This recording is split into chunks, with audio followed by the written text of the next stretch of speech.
Kapolda Kalimantan Utara Irjen Pol Daniel Aditya Jaya terjun langsung dalam pemusnahan barang bukti pakaian bekas impor ilegal.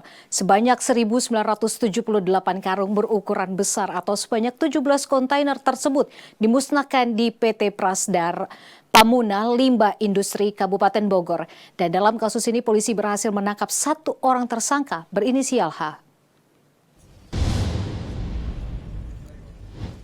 Terungkapnya kasus impor ilegal ini saat anggota kepolisian mencurigai salah satu kontainer yang bertuliskan kardus bekas. Tulisan itu diduga untuk mengelabui polisi hingga petugas bea cukai.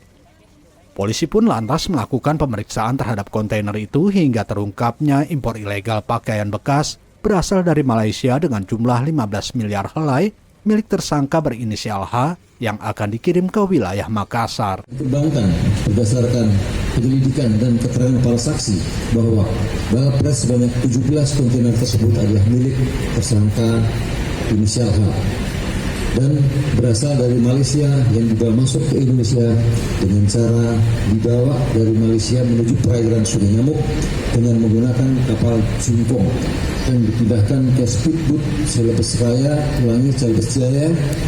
di atas perairan Indonesia yang kemudian dibawa menuju pelabuhan perikanan Kota Tarakan untuk disimpan di gudang milik saudara H.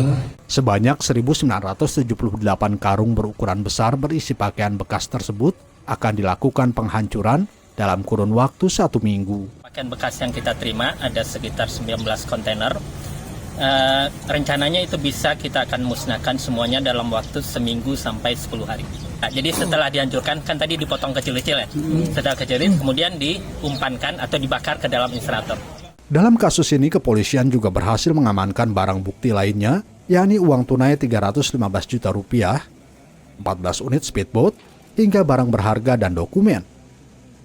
Tersangka berinisial H dijerat pasal berlapis Undang-Undang Perdagangan serta tindak pidana pencucian uang. Dari Kabupaten Bogor, Jawa Barat, Arif Permana, Nusantara TV melaporkan.